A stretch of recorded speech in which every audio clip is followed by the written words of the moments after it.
Welcome to the pod at My Village. Well, we're going to have fun talking all things My Village Ministries, family preservation, and the church's involvement in this important work. We are Phil and Mel, and we don't know anything about running a podcast. We do know a little bit about family preservation. All right. We're here. It's the pod at My Village. This is the first time we've done the pod together on our new couch. That's true. How do you feel about that? Do you feel great. Smarter that it's I do. a leather couch?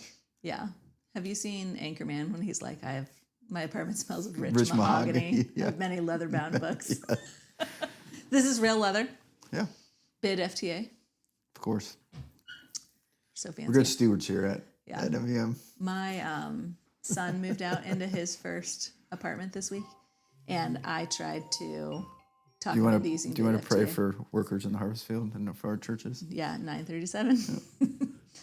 I am still waiting for the day where we just stop and pray in the middle because your alarm went off. Probably should. We should. Probably be the best podcast we've had. I know. No, I tried to talk Caspian into using bid FTA, and he was dubious. Yeah. But he did find a couch on Facebook Marketplace. That leather one, recliner. Yeah. Did it weigh like 4,000 pounds? Yeah. But the back, those suckers are heavy. The back pieces came off, so then they could just carry the base. And one of his other 20-year-old buddies came over because Jeff would have pulled his back and never recovered. Yeah. I think he pulled his back, us just talking about it. Yeah, I think it's in the ether. Just heard the sound of it pulling. What does a pulled back sound like? Zing. Just Jeff groaning. Calling Jeff Rowe. That's hilarious. Just making phone calls listening. and alarms. More importantly than Jeff pulling his back, we got our first annual mid-year staff retreat. Yep. Yeah, we leave in a little while. And we get to go to Bryant and Amy Gingrich have generously let us stay at the A-Frame Dunlop Hollow, which is pretty exciting. Did you go stay at the cave once? Mm-mm. Oh, I want to stay there sometime. You have to book like 7 years in advance because it's so popular. Like you have to go during the year of Jubilee when like no one, they're just taking a break. Year of Jubilee. Do you think they just rent it out for free that year? Yeah. It's on the 50th year of its existence. I've booked it out already. Isn't that the year of Jubilee? It's the 50th year, Ben. Is that right? What do they call the 7th year where they like don't plant crops and they...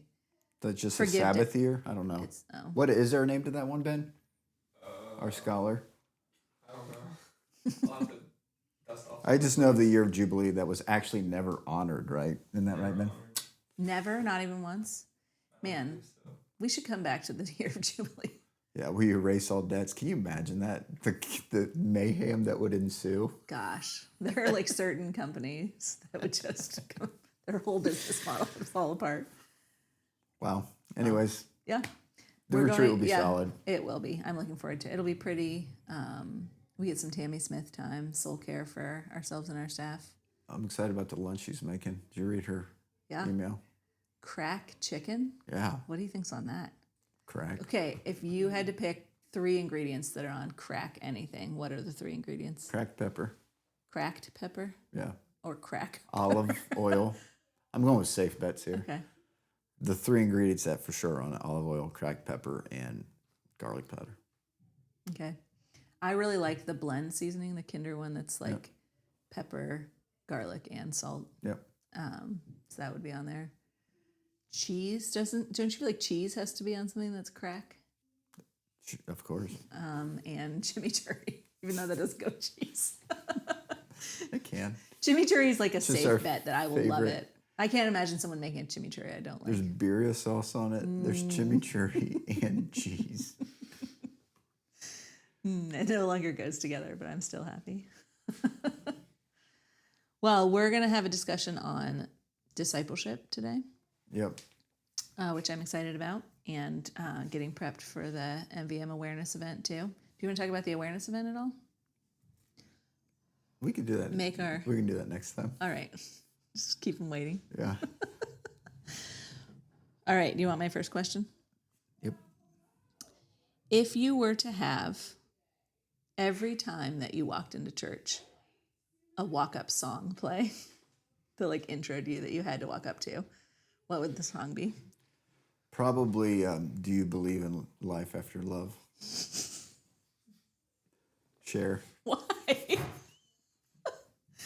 What's the reason It's the behind first that, thing Phil? that came to mind. I don't want to quench the Holy Spirit. You just went with whatever popped into your mind. Yeah. Were you a big fan of that song back in the day? Oh, who wasn't, right? Yeah. Her voice sounds like she always like about to swallow. That's a great way of describing it. That song has to be like a top 20 karaoke song, probably, right? Oh, I bet. It was. It'd be interesting to see that list, like a top 20 played karaoke. What else would you put on there? My Heart Will Go On. Is it Journey or Don't Stop Believing? Yeah, Sweet That's- Home Alabama. Yeah, Sweet Home Alabama. I'm sure there's like a Party in the USA. Wow. Is up there. Strong Miley Cyrus reference. Yeah, I'm I'm sure proud of like you. I'm sure there's a Britney Spears song in there. Hit Me Baby One More Time. No, you're not walking up to stage to speak. This is every time you walk into church. Yeah, Do you yeah. believe in life after Yeah. love? I think everyone needs to hear Would that. you be proud of me if I made that happen? next Everyone time you needs to be arrive? encouraged with that question. Do you believe in life after Who love? do you think, if everybody had to have a song walking into church, who do you think would have the weirdest one at Awaken? I could see Nate Lundquist having one. It'd be a good one, but it'd be He like would a have, like, song written that you've it never heard of. himself. Yeah. The name it'll go unnamed, but I recently went into a house that was infested with a few things. I'm excited for you. It was an enjoyable 2.5 hour experience. Were you wearing a hazmat suit? Gosh, Where does one buy a hazmat suit? I bought one of those like cheap one-time painter, like full body painter. It's Yeah. all white. You and zip it Aaron up. looked adorable in it your was, picture. Yeah. So in light of that, what would you least want your house to be infested by?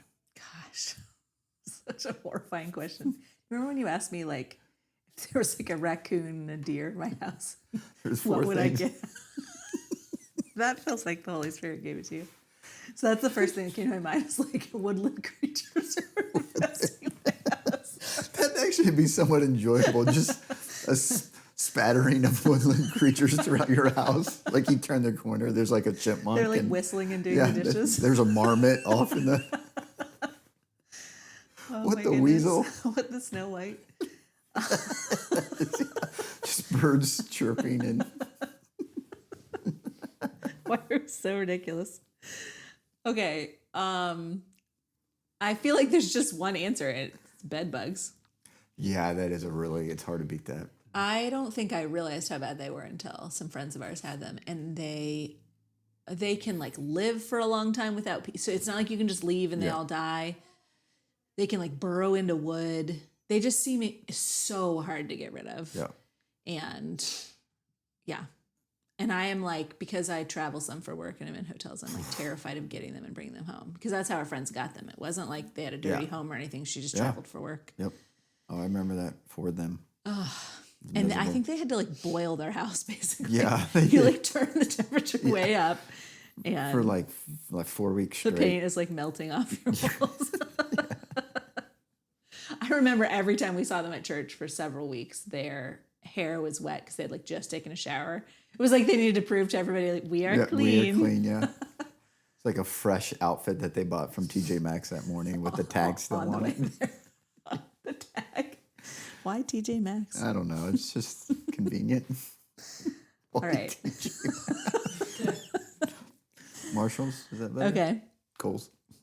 Kohl's, 90% off. Okay, since we're going to talk about discipleship today, who was the first person to disciple you? What did they do well? What did they do poorly? I never had like a, what's the word I'm looking for? Like a mentor? Like a designated, this is what it is, known discipler. I had some like organic, unnamed disciplers. Okay. I'd say Steve. His name was Steve. He's at Leader Treks. he took me under his wing in a lot of ways, but there's been a lot of kind of like organic, unnamed. Phil in Costa Rica, actually Janelle from like FCA camp that I worked at my first year. Really?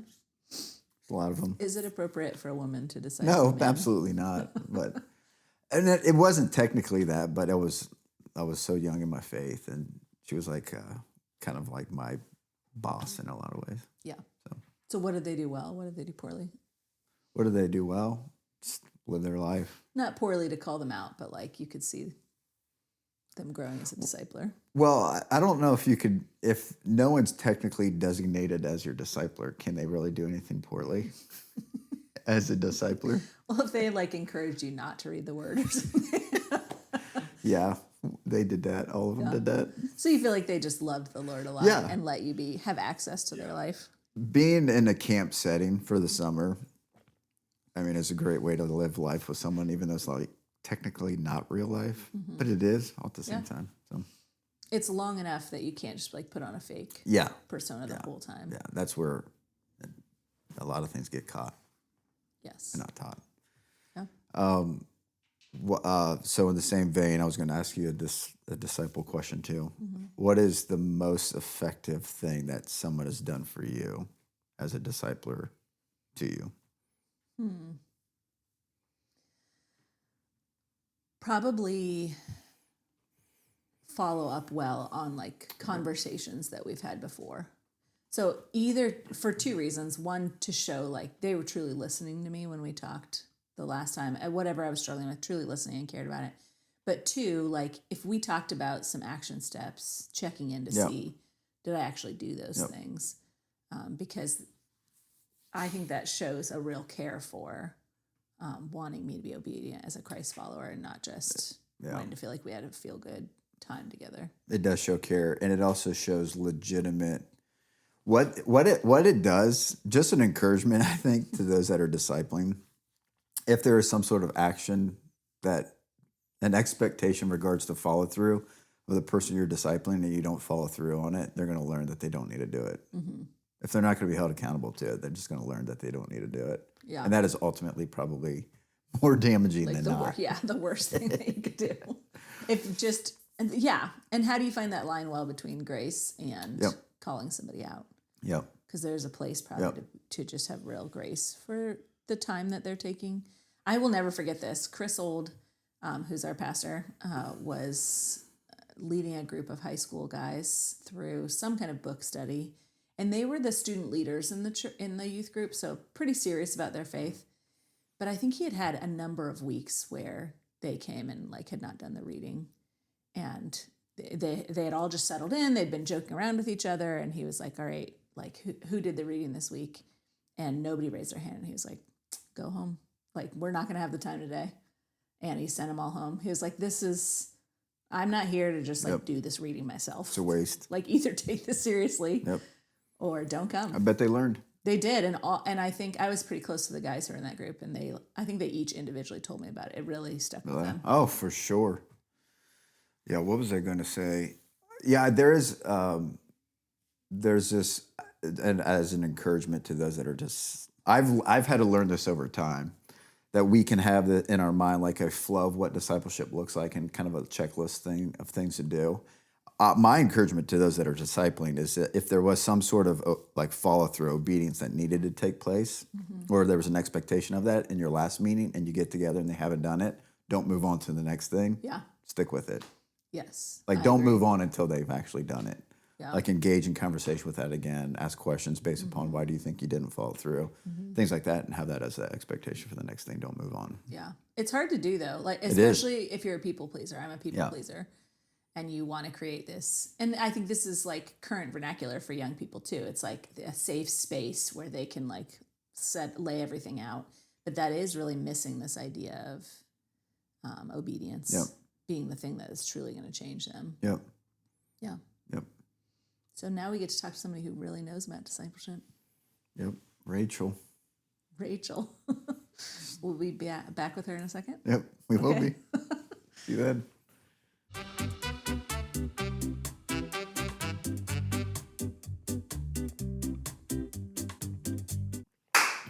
All right. Should we just start with laughing at Ben's clap? It was very funny. Yeah, we should warn people about that. Okay, welcome back. We're here with Rachel Smith from the Columbus Discipleship Network. What do you consider yourself from? Is it CDN or is it for Columbus? I've been trying to more go with the For Columbus branding. Yeah. Okay. For Columbus, and I lead the Columbus Discipleship Network. Okay, gotcha. So we are buddies. We both lead networks within For Columbus, although you like legitimately lead one. And I slap some stuff together with Phil and Tom. I'm not sure that's how I'd characterize it. But we're so excited to talk to you today, and thank you for coming. One of my favorite things about you is that you have listened to our podcast before. I'm one of 5 subscribers. One of 5 subscribers. We did. Feel self-serving, Mel. Yeah, it was, but That's like your favorite the thing about her, first- that she yeah, loves you. You know, it's fine. I feel comfortable with that statement. Yeah. It was like when we were first starting that you reached out and you were like, why do I love this? And I was like, it's so encouraging. We only have like 5 people listening and you like it. I do like it. Yes. No, one of my actual favorite things about you is that you're hilarious whenever you get on stage. I don't know that I'm very funny, but you're very funny. Does And your... I like that about you. Thank you. Does your husband think you're funny? Sometimes he thinks I'm very annoying. Yeah. So, yeah. We have one staff member, Hannah Baltz, who I think is hilarious. And I asked her husband once, like, do you just never stop laughing? And he was like, oh, she's not funny at home at all. Sorry, Hannah. Yikes. And Adam, to call you guys out. That's awesome. Yeah. What one question from the podcast do you wish had been asked to you instead of to Phil or I? Oof. I don't know. I feel like it's been a minute. I got on this thing where I binge listened to all your podcasts for a while. Mm-hmm. And then I haven't listened for a while. So I don't remember, but Yeah. I really like the questions that you guys ask each other. Okay. I did ask you on the phone last night if you wanted me to ask you what Bible character you would date. Oh, yeah. Do you have an answer to that? I do have an answer. Okay. What Bible I'm going character? to swipe right on Elisha. Elisha? Yeah. That's a Anyone? good choice. Yeah. For some reason, Spiritual I picture... hottie. Yeah. It's a spiritual Spiritual hottie. hottie. There are a lot of guys in the Bible I am definitely swiping left on. Like most Sure. of them, actually. Sure. Polygamy, I like the no modern thanks. lingo of swiping that you're bringing into this discussion. I have never swiped on anyone in my life. I met my husband the old-fashioned way, but sometimes, you just gotta How did you swipe. meet your husband? In college, like normal people in the early 2000s. Normal people. Before normal people swiped on their Yeah. spouses. Yeah. Were you guys at a Christian college where like everybody was getting married to everybody? No, we were at Ohio State and he asked me out and I said, I'm sorry, I only date Christians. And he's like, oh, don't tell me you're a Christian. And I said, no, but you can come to church with me.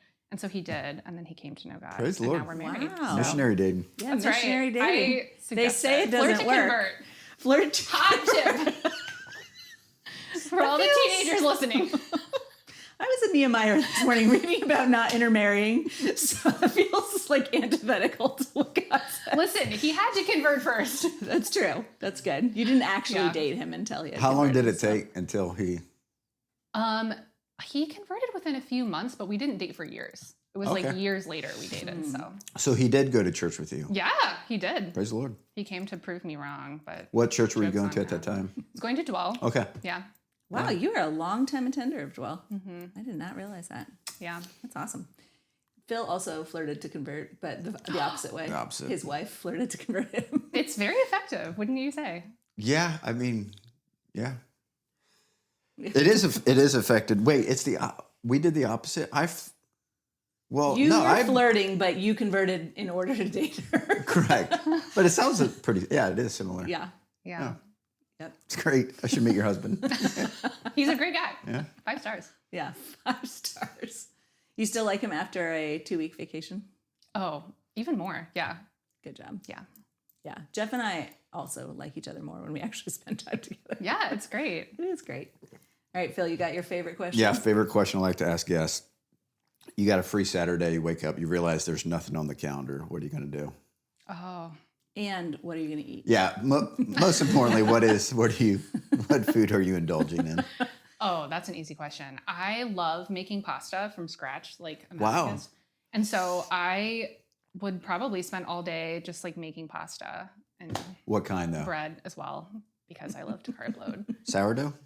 Yeah, I'm a sourdough person. You got a sourdough starter? OG, like way before, like when the pandemic happened, I became very popular. No one cared Mm-hmm. before then. As soon as the pandemic happened, I had like my inbox was just full of people asking for starters. Did you start the trend? of the sourdough. I'm original. How long OG had you been doing that before the pandemic? The starter. Years. Yeah. Good for you. Thank you. Do you buy bread or do you just eat your sourdough? I do now that I am working more. But when I started working again after having kids, I was like, well, I guess I'm gonna have to buy bread at the grocery store. No, not as much free time. Yeah. Yeah. Yeah. What pasta are you making now? I'm gonna make, I don't know, just regular like fettuccine noodles, Yep. but then pesto on like pesto usually. Ooh, good call. Homemade You have a pesto? garden? Homemade pesto. Mm-hmm. Wow. I make homemade pesto every week. So good. What are you so making great. for breakfast though? Or are you going somewhere for breakfast? On your free My day? husband's making me breakfast. Oh, okay. Is what's happening on my free Saturday. He's gonna make me waffles. Okay. Yeah. Topped with? Whipped cream, fruit. Yeah. Yeah. So That's a good. good call. That's a good call. Then what are you doing? Are you doing anything active at all on this day? I'm going on a hike. Yeah. Where to? Anywhere that has trees. Is there a metro park that you like to go to? Usually Hocking Hills. Yeah, I'll okay. Trek down there. Yeah. That's 45, 50 You guys minutes. hikers? You? Yeah. I mean, I'm not a hiker, but I like hiking. I don't know where that line is. I enjoy hiking when the opportunity presents itself. Yeah. But I'm not like finding a location every weekend. and going Yeah. hiking. Yeah. But I've enjoyed some Gatlinburg trips and hiked with my family. And so when you go to Gatlinburg, you go to the trails. mountains. You don't Yeah, just yeah. like stay in Dollyland or something. No, we've never stayed in Dollywood. Well, it's an all-encompassing, Yeah. But my husband does really like the main Gatlinburg strip of shops and Ripley's, believe it or not. And My I, word, Ripley's. I've never been there. I kind of hate it. Or is it? It's everything you would think it would be. Oh gosh, so I'll avoid. It's like, look at the largest ball made out of gum wads. It's not enjoyable. But there is a place in Gatlinburg that you can get to from the main strip where you ride those things up the mountain. The and gondolas? it's called Anakista, and it's beautiful. So that is the most touristy thing I like to do there. Everything else, I'd love to just be on the trail or be in the cabin with a view and sitting in a hot tub. Yeah. Yeah, That's the move. that's the move. When is it you cross the threshold into hikerdom? Yeah, how would you define a hiker? Yeah, good question. Like once a week? Would you have to do it once a week? Hike? I think once a month. Do you think it's If less you're than once a month? If you're intentionally where do you finding a live? trail and hiking Yeah. once a month. I think that's or more. sufficient to 12 times a year. Yeah, I think. I don't know. Yeah. Do you ever do backpacking? No. I'm not gonna carry all that. You just did a ton of hiking on your trip, right? Yeah. What was the best hike you did? We did the Skyline Trail in Mount Rainier, which is Ooh. very popular, but for a reason. And so you have to get up, I got my family up at 5 and we, drove up there before the parking lot was full. And still we showed up at the trail at 6:30 and it's just like, there's tons of people there already, but it was just one of the most beautiful hikes I've ever done. It's like a postcard around every corner. Yeah. Just so wonderful. That's yeah. awesome. Is it super long or? It's like maybe 5 or hilly? 6 miles. It's pretty, there's like a steep incline, but just really worth it. Yeah. My kids complained beforehand, of course, but then they got there and they're like, this is awesome. This is one of the best hikes we've ever done, Aw. that kind of thing. So That's It is a sweet. beautiful really place. wonderful. Yeah, Good call. that's awesome. Yeah. Are you reading, last thing, are you reading a book at all? Or anything on your day? Oh, yes. Yeah? I love reading. Oh, yeah. I love just curling What up book are with you reading books. right now? I just went on vacation. I read a lot of books. And so now I'm finishing up. What am I reading? All the Other Mothers Hate Me, which is a novel. It's like a murder mystery novel I'm in the middle of. I think I've heard of it. It's pretty popular. I Right? have no idea. I impulse got it at the library on a shelf. So I have no idea. I don't Is know it like anything the about staff picks? Yeah. that are not usually available, but they've set them aside for you. Yeah. I love the library because I can just binge, pick up 20 books. It costs me $0, and then I can get halfway through them and not have any guilt whatsoever. Yeah. I binge 20 books Yeah. and then I read one of them and all the others get overdue fines. Overdue fines. What library are you going to? Well, you can Level return up, them girl. and they give it Yeah. back. That's right. But it's on there for a while. When you're on vacation, are you pursuing a different route of book? Like, are you on your everyday life? Are you doing more nonfiction and then? Yeah, I do more serious things as a general rule, but Yeah. then on vacation, it's Yeah. just pure fluff. Yeah. Yeah. Don't Yeah. make me think. Yeah. Yeah. No, that's good. I'm happy for you. Thanks. That is the You route. too? Well, Fluffy? When we I- get in. Phil with his good like I am not a romance great beach reader, novel. but Yeah. whenever I do go on vacation, I take the same route. I'm not going to do anything Yeah, nothing too hard. serious. Yeah. Do you watch fluffy shows then, since you're not a reader? I don't Kardashian it up like you. So, Just Farmer Wants a Wife. no, yeah. That's at home. Have you found the show Jury Duty or Company Retreat yet? No. Should I? Wow. Yeah, they're really good. They're on Prime. It's a reality show, and it's like a jury duty documentary, office style. But one guy doesn't know it's pretend. Everybody else is pretend. They're all actors. Okay. So it's like a spoof Pretty on one fascinating. guy. It is really. It's like a good social experiment. It is. Yeah. That's great. I My feel like husband you'd and enjoy I just got into Brooklyn Nine-Nine, which is like definitely 20 years ago, which makes it amazing Oh, because yeah. all the jokes are like about pagers and just really hilarious antiquated technology. We're loving it. Yes, that's a great show. That was a great But era jury for duty. shows. We'll tuck that away after Yeah. Brooklyn Nine-Nine Yes. has Yeah. come to a sad end. Okay, let's have a real conversation. We could just shoot the breeze all day. Why don't you tell us a little bit about maybe your story, testimony, like how you came to be at this point in your life where it was the right time for you to say yes to working for Columbus and the Discipleship Network and just loving discipleship. So a little bit of your story and who you are. Okay. Well, I was not raised in a Christian home. And so I came to know the Lord when I was 17. And when I moved to Columbus for college, I got involved at Dwell Community Church, which at that time was called Zenos, and their main focus was on discipleship. So I tried a lot of other churches first, or a couple at least, and I felt like it was kind of hard to break in to the social thing. It was a lot of like, we're going to show up on Sunday, we're going to kind of put on a face, and it didn't get much deeper than that. I felt like it was really hard to figure out what it really looked like to follow God. And again, I was not from that environment, from a Christian family, and so I really wasn't sure what that should look like. So when I was invited to a Dwell Bible study. And one of the things that was really different was there were a lot of personal relationships that were very deep and meaningful. And I started getting together with a couple of the girls just over the years and really deep intentional friendships.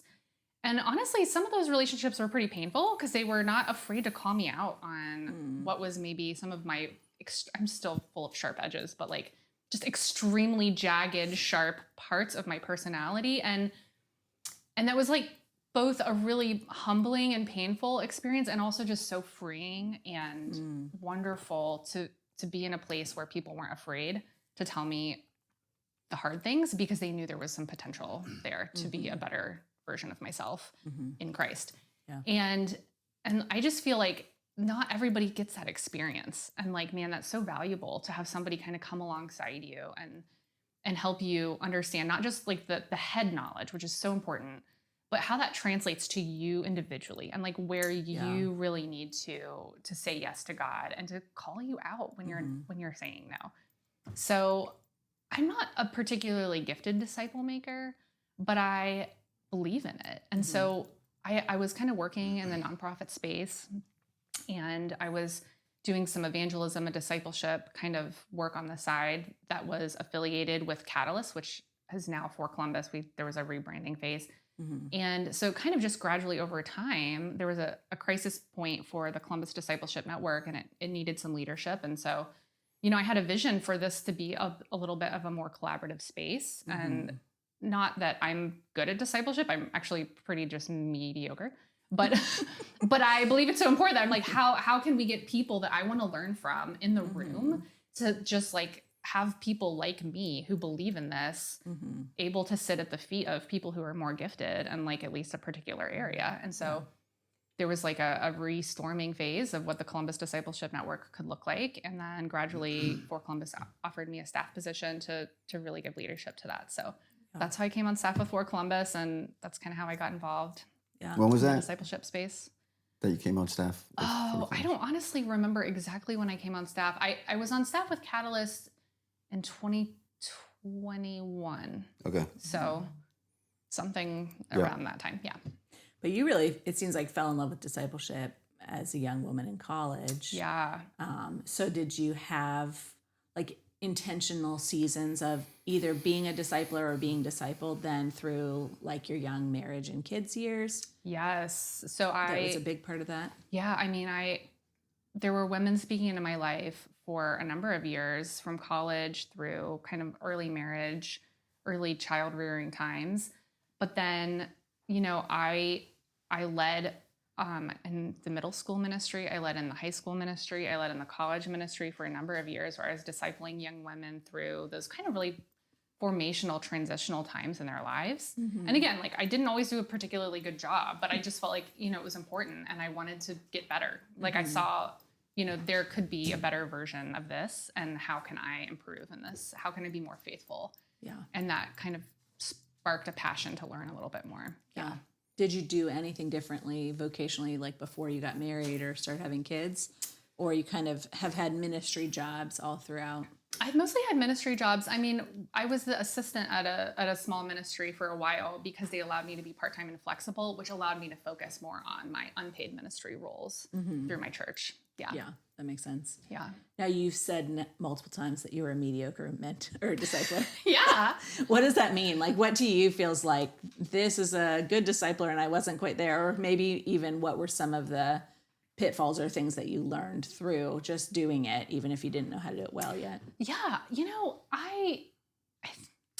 You get these people who are like really gifted at something, and they just make it look so easy. And they like meet with, 3 or 4 people. And the next thing you know, the people that they've mentored or discipled are leading churches or ministries, or they're like totally killing it in some kind of leadership role.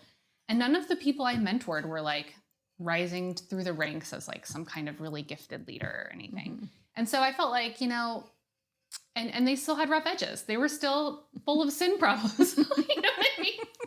I hadn't achieved wild success. And yet, those people were changing. They were saying yes to God in certain ways or whatever. But one of the things I struggle with is like, okay, when you have somebody who's really struggling with whether they want to say yes or no to God, at what point do you maybe stop mentoring them? When do you bring grace, and when do you maybe take a harder line? I really don't know that I ever got that right. I still feel like I struggle with that day to day. That's always one of those wisdom judgment calls.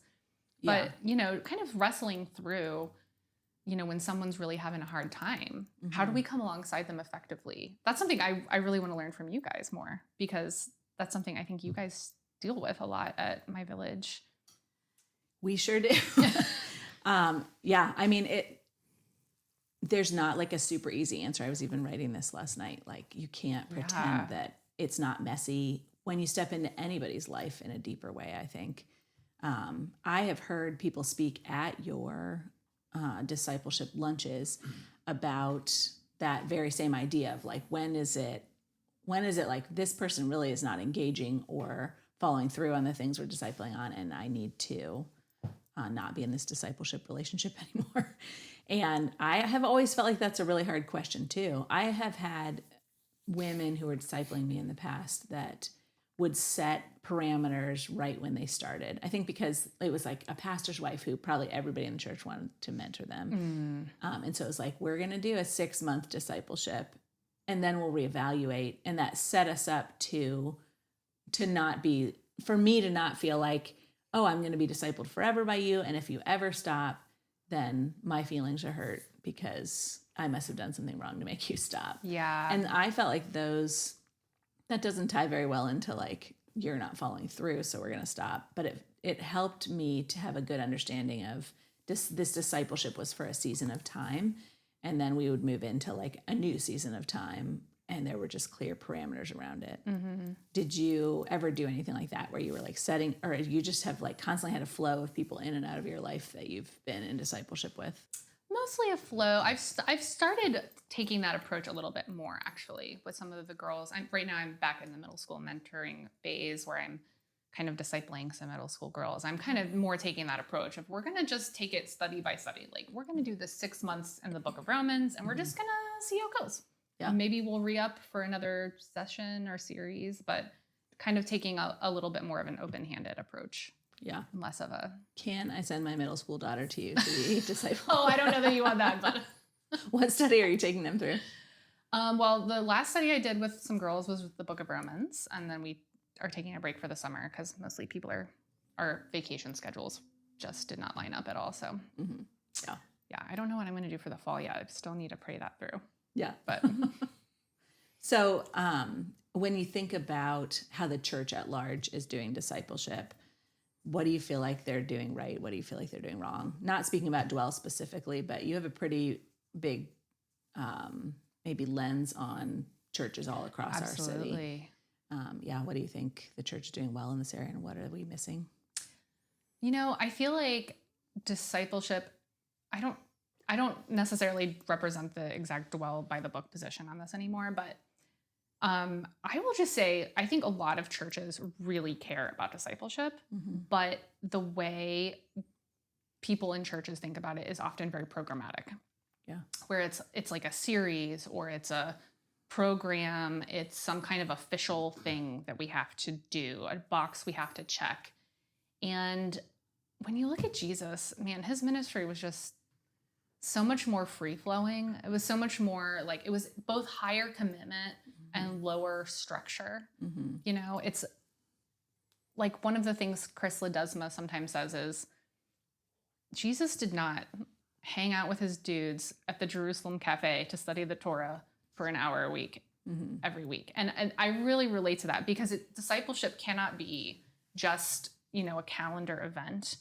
It has to be like a deeper heart lifestyle, life on life, like however that works. And that may not be a program, and it may not be a curriculum, and it may not be some kind of, easily definable thing, but it has to be like a genuine relationship, Yeah.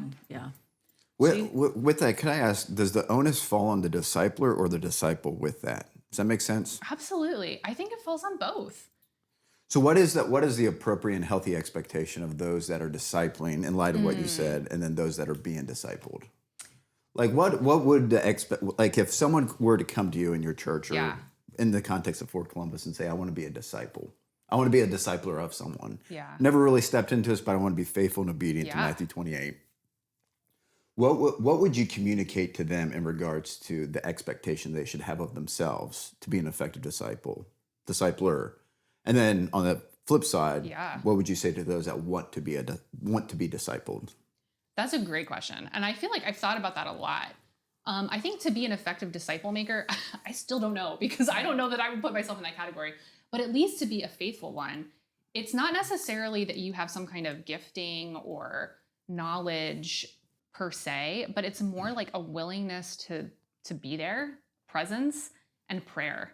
Like to pray for somebody, to walk alongside them, to share anything that you know, to be willingness to step out in faith, listen to my English, to, just be a presence in their lives, and to think through the areas that this person really needs help in their spiritual walk. And like, how is their prayer life? What is their word life like? What does it look like when they're serving or ministering to other people? What are the gaps, and how can I help fill them? Just somebody who's like one step ahead, one step further along, who can share anything that they know with somebody who's willing to hear it. And then on the flip side, like the commitment from a person who's being discipled or mentored is just like a willingness to say yes to God. And are you willing to, do you have like the desire to grow spiritually? Do you have the willingness to say yes, or to put new things into practice, or to try? And are you willing to spend time with this person and pray with them every week? I think those are the only commitments, I'm going to make a statement in light of that, and then I want you to respond to it. One of the frustrations that I've had in disciple making is that there's been, not many, but there's been a handful of younger dudes that have come up to me and asked if I would, and I think some of these words are interchangeable, disciple, mentor, whatever, invest in. I've learned to communicate that there is an expectation that I have in this. When you look at the life of Jesus and you look at the life of rabbis, the invitation was for them to follow you, not for you to follow them. Like, you don't go out of your way as a disciple maker to invest in them, but they're wanting to learn from you. Therefore, I think that's a good observation. Go on. I think that 80% of the initiative, that's an arbitrary number, falls upon those that want discipled. I'm saying, interrupt my life, come over to my house, enter into what, like, let's not just do the coffee shop.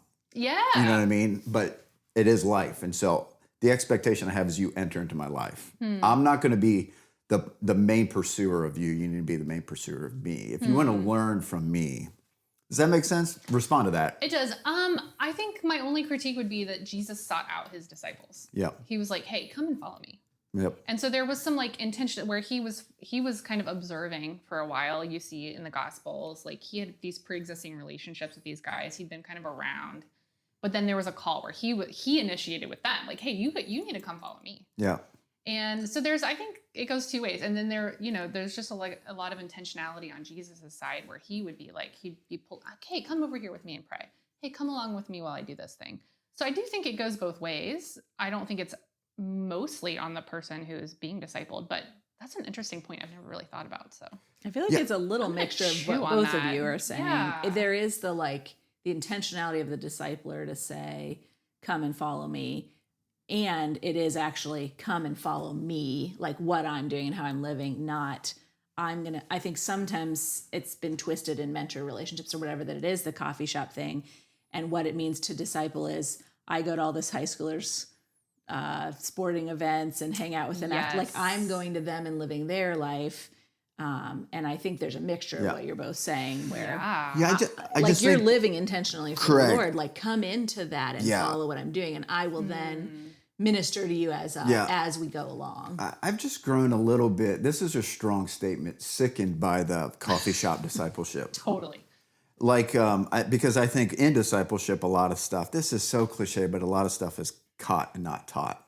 Yeah. Like for is, that though. 23-year-old dude that is not married and wants to like learn what like marriage and family life looks like, you're not going to learn that by me sitting down at a coffee shop It's and not happening at going Starbucks. through Ephesians. You know, that's helpful. I believe in God's word, but probably what's more valuable is for him to sit down, watch our family get ready for dinner and have dinner together. You know what I mean? Like 100%. it's the entering into my life. And I like you mentioned Chris Ledesma. One thing that I think he says that is really true with discipleship is that discipleship should move at the speed of relationship. And so it's not, so I think in light of that, it's not necessarily content based, but it's obedient based, or it's like it is based upon relationship, if that makes sense. And so if it's moving at the speed of relationship, you have to enter into what real relationship is. And again, not just the coffee shop discipleship, if that makes sense. You have to observe, you have to be a part of like normal everyday life. Anyways, I don't know if you want to respond to that as well, but I couldn't agree more. yeah. You know, it reminds me of there was a woman that I mentored when she was in high school and through college years. And I remember it was like I was having babies. It was my first kid, and I was having milk supply issues. And so I was like, you can come over, but I'm going to be feeding this baby. I'm going to be pumping. It's going to be really raw and messy.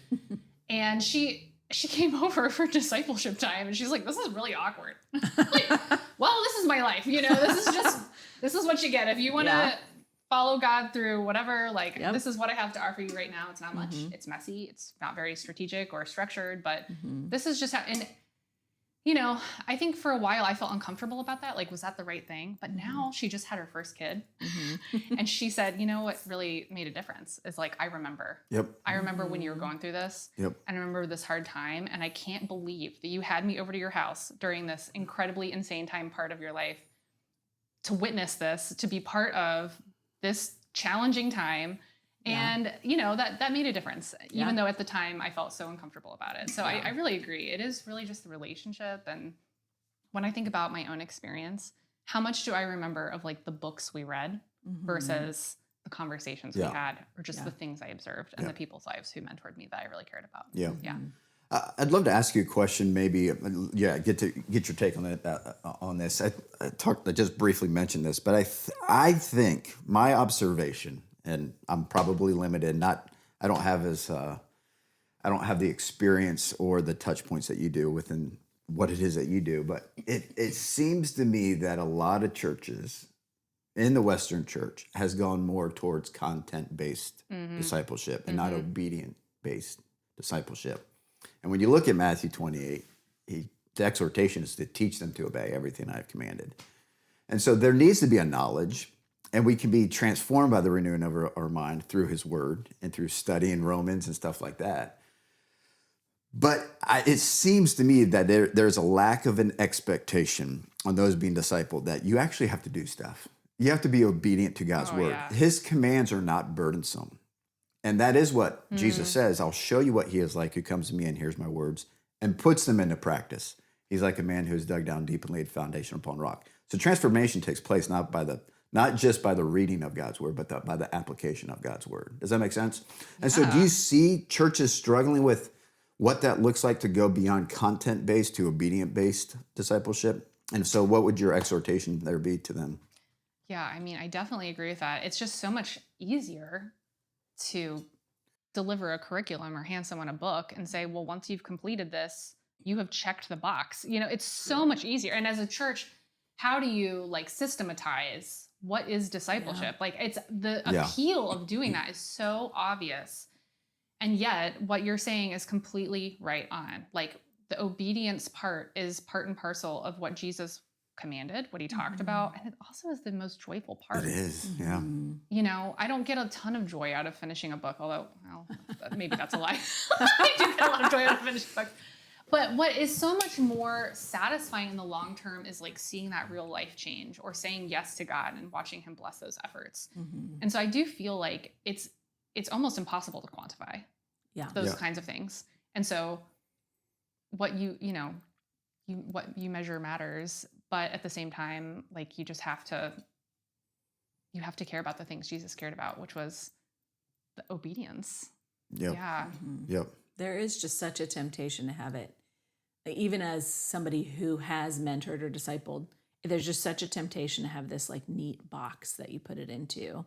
Or like you said, like systematizing, or we've created this program as a church so we can count this many people are being discipled for this many hours or however you want to count it. But yeah, for me, it was like young women would come to me and what I wanted to do was say, okay, I can give you this 1 hour a week instead of I'm entering into this messy relationship. And there's a temptation to like hide away what's hard in our own lives. Like I'm really struggling with nursing or whatever it is, that actually that alongside living where they get to see some of the hard in your own life and how you're struggling and overcoming with the Lord will produce more fruit than those neat, tidy 1 hour sessions that we are tempted to have. Even in this conversation, I'm like rethinking and going over these discipleship opportunities I had with girls when I was younger, and probably how I do discipleship now, which I would not give that title I would not have given that title necessarily to a lot of my relationships, but that is what they are, in living life alongside people and letting your life and your family be open to them. Yeah. Is your husband as bought into discipleship as you are? He spent a lot of years mentoring a lot of guys. Yeah. And I think, yes and no, maybe. Yeah. Does your home have people in and out of it a decent amount, or is it hard to do that when like vocationally you're doing that and you have all this stuff going on with your kids? Yeah. I would say it was for a long time. We were hosting a house church in our house, and for many years it was like that. And when we stepped out of that role, just the nature of our lives changed. And also my husband's job is very intense. And I think he does a lot of that at work. And so when he comes home, he kind of wants a little bit of a reprieve from that, which honestly makes a lot of sense. Yeah. How do you create, and like what would be your encouragement for other believers? Like how do you create appropriate boundaries for when your family needs to rest and not necessarily always be engaged in discipleship? Yeah, we've been rethinking that a lot over the past couple of years. I think we came out of a season where we were extremely burnt out because people were just constantly in our house. And although we really loved that, there was very little time of just our family and needing to rest. And when we kind of decided to step out of our leadership position for a season, and our kids started reporting like, oh, it's so nice to have our family time. Yeah. And so we kind of decided like, we're going to have a little bit more of a balanced schedule and have some times that we're like, yeah, we're going to have people over these nights. Yeah, we're open to this, but Wednesday night, we're really going to protect this time. And Saturday, we started doing Sabbath stuff on the weekend where we started really protecting our Saturdays and not scheduling a lot of stuff when we could avoid it. And that has just been absolutely transformational for our bandwidth and ability as a family to be more engaged. Yeah. In light of that, what are other encouragements that you would have towards those that are doing a lot of disciple? I think the higher you go up, I'm just going to put it the leadership rung, the more of an island you find yourself on. And so who invests in you? How do you fill up your cup so that you continue to invest and engage in discipleship? I mean, it's messy because people are involved. And so, outside of Sabbath and maybe taking some breaks, what's your encouragement to those that are higher up in that leadership rung that are always investing in others, always discipling, and just constantly need to be filled up? What's your encouragement to them? Man, in the last couple of years, I started meeting pretty intentionally with a few women that I really care about. And we have like some periodic gatherings, and it's just pure, it's just fun. But these are people who really get it, our relationships go way back. We know each other really well. And it's hard because discipleship is never done, right? You're never like, I have arrived. I've been so discipled. mature. Look how Christ-like I am today. You really need those long-standing relationships that are just life-giving, that are people who are going to call you out, people who are going to listen to you say the messy, hard things about your life that you don't really want to share with your spouse or other people, or even if you do share it with your spouse, you got to get out, you got to get outside of that, and you got to be able to share that with some safe people, and to develop a little bit of that community, I think is just crucial for your long-term ability to minister effectively. Yeah. And even to just follow God effectively over the long term. If you don't have some like trusted relationships in your life, you're really missing out. So just having some of those peer discipleship relationships where you're holding each other accountable, but also you're just giving each other a safe space to kind of breathe. Yeah. I can't imagine clutch. doing it without that. You guys have that? Yeah. Like have each other. Yeah. Mine is very similar to yours. We are in different stages of life somewhat in the small group of women that I've got, but it is the same where we're very intentional to like share the deep hard stuff and also laugh together a lot and also eat chips and queso. Okay, so it's a clutch part. Yeah, Rachel, I think that's such a good point. It seems so elementary, but I think there's few people that follow through on that and are intentional with engaging with community in that way. Where it is, in so many ways, it's like mutual discipleship and encouragement. And I don't know how you do life without that. Yeah. I mean, let alone, But I do think there's a natural temptation, to your point, or slide towards almost like I don't have time for that anymore. I'm pouring in, or I'm doing ministry, or whatever it is that you like, whatever excuse you use that, I just can't make space or time for that, or that's self-indulgent, or whatever lie the enemy might tell you about that small group. I don't know anyone who does ministry well for the long term who doesn't have that. Yeah, long term is a key word there. That's right. Yeah. You can do it for the Longevity. short term. Yeah. But if you say no to that, then the longevity is gone. You'll fizzle out That's for sure exactly real right. fast. Yeah. I think there can be a temptation too within the marriage context to think that you can just get that from your spouse. I agree. Which there's a lot of truth to that. But dudes need to hang out with dudes. Yeah. And they just do. I mean, you, like you 100%, said, you got women that you hang out with. And I love my husband, but I don't want to suffocate correct. him. Exactly. I have too many thoughts for him to Yeah, for sure. One thing, you said something earlier. What would your encouragement maybe be to church leaders, a pastoral team, elder team out there that feel like, man, we're just struggling to raise up like we can't do it all ourselves, and we need the priesthood of all believers. We need others raised up that are willing to invest and disciple other people in our church. What's your encouragement to those leadership teams out there that feel like they're just lacking some of the priesthood of all believers? Again, people step in their church to disciple well. Where would they begin? Are there tools, resources, other churches you feel like are doing that well? Any encouragement to them? I think, one of the churches that does this really well is Lee Davis's church, Berlin Church. He just intentionally mentors all of his elders, and they have their elders meetings are less church function and more how are people doing, and That's they kind good. of have like a ministry. Everybody's in charge of parts of their ministry. I hope I'm representing that correctly, but there's just a lot of really intentional mentorship from the top down throughout the entire congregation. And I think that's the best way to do it. Just take a few people who really care about God and you feel like you could spend some time with every week and start with yourself. I think that when church leaders try to start that from a programmatic standpoint, they try to bring in a class or a curriculum, it never transfers the way they hope. And they get discouraged and they're like, well, we tried that. Yeah. Yeah. You know? Yep. It has to be a more relational. It's going to be slow. It's not going to be overnight. You're not going to develop these leaders overnight, but who in your church is willing? Who's stepping up to the plate? And how can you intentionally come alongside them and give them the resources and the coaching they need to be more effective and the encouragement to like keep going? I just think that's the only real solution that I found. Yeah. How about you brag on Fort Columbus? What would they receive if they were to come and join in with the network and join in on the lunches that you have? What would they experience there? Oh, you know, the discipleship lunches that we have at Fort Columbus, we usually do it on the third Thursday. You can find more about it at fortcolumbus.org. But what we try to do is just provide inspiration, equipping, and community for a lifestyle of disciple making. And so we'll have, you know, an encouraging or inspiring discipleship story from Columbus of just people who have been relationally in the troughs together and they're doing ministry together. We have a 20-minute equipping talk, TED style. So it's short. It's a nugget of something practical that you can apply the same day. And it's community. So we have discussion. We try to get to know each other. It's like, you know, usually 30 to 50 people that come together to hear from somebody over lunch. We provide lunch.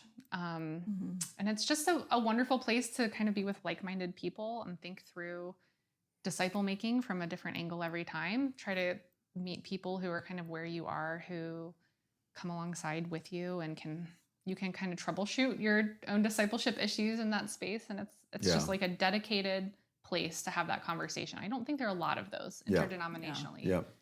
Yeah. Sorry, I will just share that personally being in those. I think even as you guys were talking about this relational style of discipleship versus programmatic, there has been something really good for me in hearing the different speakers that where you learn to not just make it though this like fuzzy relational discipleship where we don't actually ever ask for obedience or truly study the word together, or there's some like line of maturity as a discipler that I think you guys have pursued really well to establish a lifestyle of discipleship. But that doesn't just mean like, oh, I just hang out with people and I never like challenge them on things. Like there's intentionality that you are teaching from those who are living a lifestyle of disciple making. And I have really appreciated that in sitting in those. I mean, I've been going to them for a couple of years now, and there always is something new that I'm like, wow, I've never even thought about this about discipleship. And so you just have created a really excellent platform for caring about the lifestyle, communing with others who are doing that, but then like truly learning how to grow as a believer in that way. And so I've just appreciated that a lot. Well, thanks. I'm glad. Yeah. I'll give a shameless plug and encouragement towards it. It kind of going on what you're saying. We just get caught in our own bubble so often, and to remove ourselves from that bubble, you're going to hear stuff that stirs your thinking in a way that is absolutely needed. Just to get a different view, perspectives, and it allows you to kind of sit back and in those moments, what I find myself happening when something kind of clicks, it gets me start thinking about how things need to change in a way that it reflects me starting to work on the ministry and not in the ministry. You know what I mean? And this, I think, provides a space for you to, again, step back to say, okay, how can I work on some of the stuff that the Lord is doing here and not just in it? So you've done a great job of creating that space in that Thanks. way. Yeah. I would ask too, like, what is your like big vision for the Columbus Discipleship Network? Is there something that you feel like, man, this is on the horizon, I see the Lord taking it? Or is it these small faithful steps? Here's where I hope it'll be in 10 years. Is there something as you dream and vision cast over the network, or maybe do that with other Fort Columbus leadership that you want to share that you're excited about? I don't know if there's some like, I don't have some big like meta vision of like this crazy thing we're going to do, so much as I just want to see the conversation about those kind of messy but intentional, deeper obedience-based relationships continuing throughout churches in Columbus. I think we're starting to see that happen, that the conversation about discipleship is becoming, it's coming up, and we're seeing pastors come and say, like, we're actually starting intentional discipleship in our churches because of the stuff we've been learning here, or these conversations we've been having. And so now I feel like we've got a few churches, a few pastors, a few people who are like really going for that kind of deeper disciple making from our stuff. And I just want to see that continue and permeate the church culture of our city. And also just the nonprofit space, which I think has been really fun to see. Yeah, for sure for us. We're going to talk about that a little bit more in the next episode, which we are doing a two-parter with Rachel. Two-parter! So I think it's a great spot to stop the conversation, and we'll pick back up and talk a little bit more about working collaboratively, the Big C Church, discipleship and service, which ties really closely to what we're doing. And so do you know how we end our podcast? Oh, I don't remember. Oh, no. We say tomorrow's the next day. Tomorrow is the next day.